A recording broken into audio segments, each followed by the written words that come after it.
Thanks very much, Chrissy. I'm going to be traversing through these slides relatively quickly today as we're limited on time, but of course you can access it online or come and see us in the booth over the next 2 days. Obligatory disclaimer. I've got a quick quote here from young Bill Shakespeare. I just wanted to, I guess my take on this is that we're in Australia, it's the biggest island, and we're subject to the wonders and also the challenges of being in the industry in this place. And of course we are at the RIU, which I think is well cemented as the premier exploration conference this year, with close to 2,000 attendees all registered. It's quite amazing. So I want to thank the RIU team for hosting us once again. Great job. A bit about our company for anyone who's unaware of us. As a snapshot, we are a Western Australian-based company. I'm not particularly commodity focused. I'm relatively agnostic. I believe in good geology and good projects and getting things done. We have a market cap of a little over $12.5 million and a reasonable amount of cash in the bank, as you can see. So one thing I would point out is we have a fantastic team, very supportive board, and they've been critical to everything we did in 22 and beyond. And I want to make special note of Tim Bevis, our senior geologist consultant, who's in the crowd here, who has put quite a deal of this information together. We've always been sustainably focused as a company. It's critical not just in the modern world where it's a buzzword, but it's actually important as a company to do the right thing, and it means better business. Definitely want to touch on our innovation. So that's something that we focus very heavily on. We are a paperless company. Everything we do is tech-based and goes directly into the cloud. We also pioneering in a lot of new technology, for example, the box scan unit you can see there on the screen.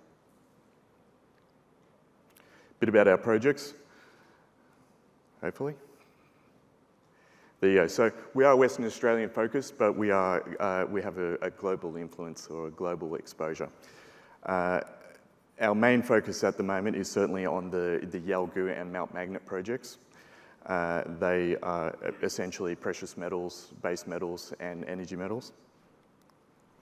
For those who aren't familiar with Yalgoo, it's only about 4.5 hours north of Perth. It's a bit of forgotten goldfield. It has half a dozen world-class ore bodies standing there in the big spheres you can see. But the geology there has stagnated, and we think there's a real opportunity to find more of those going forward. Another thing to take note is, as another speaker spoke about the importance of it being a good thing, being near established infrastructure. You've got 2 highways, rail, power, water, everything you need here to really push things ahead. So a big part of the Yalgoo region is the Malaya project. And it's interesting reflecting that it was slightly over a year ago,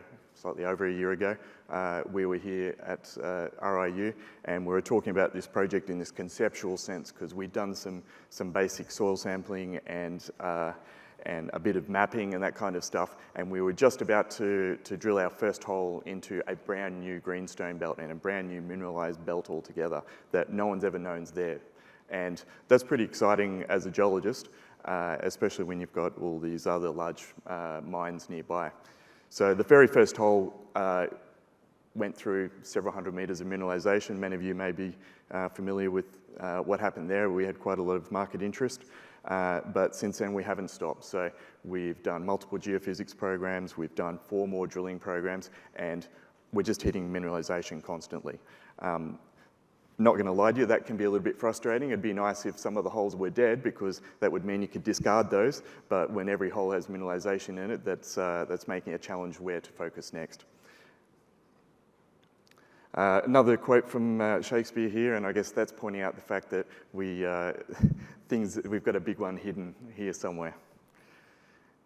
And so here's some information that we just released this morning, and our most recent drill program results were received. We've got several metals that we weren't anticipating, and that's highlights the point of being commodity agnostic and keeping your eyes open. So we've managed to snag some non-trivial nickel, tungsten, and rare earths in this drilling. And we're pretty excited to find out what's going on there. So it's a busy slide, but yeah, we're certainly working on what's going on.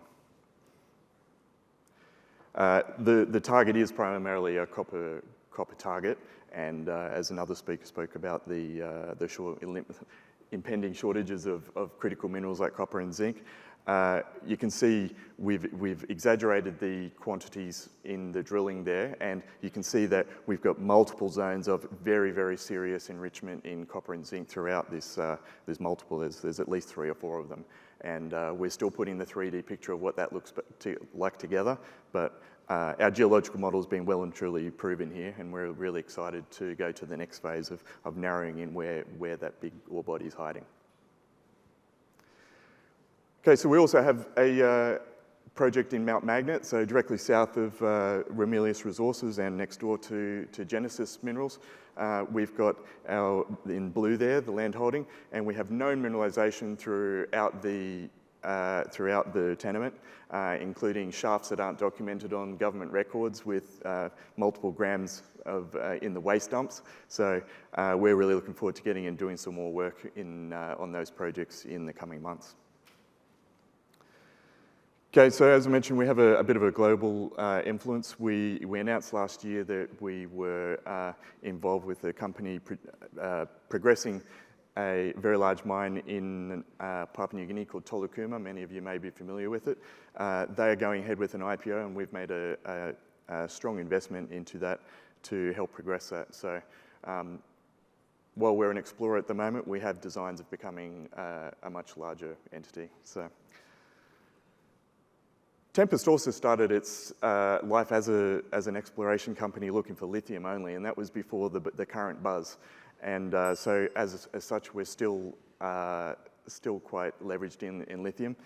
Part of that story is our Western Australian assets. We've recently announced that we will be demerging those into a new IPO with an exciting lithium brine project in Nevada.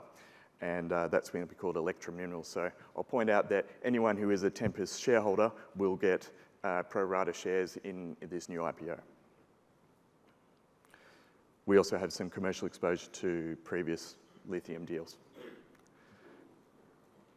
So upcoming news, we've got quite a lot. We've got more drill results. We've got a massive surface sampling program that we completed just a few days before Christmas. We're pretty excited to get some of that information out to shareholders. And we've got a new target pipeline, and we've also got the commercial stories that I've highlighted already. Key points: de-risk, multi-commodity, multi-jurisdiction, attractively priced. And yeah, and we don't stop. We're doing a lot. Another Shakespeare quote for you. And please check out our new information online. We've got a YouTube channel and an investor portal where you can get more exclusive content and information.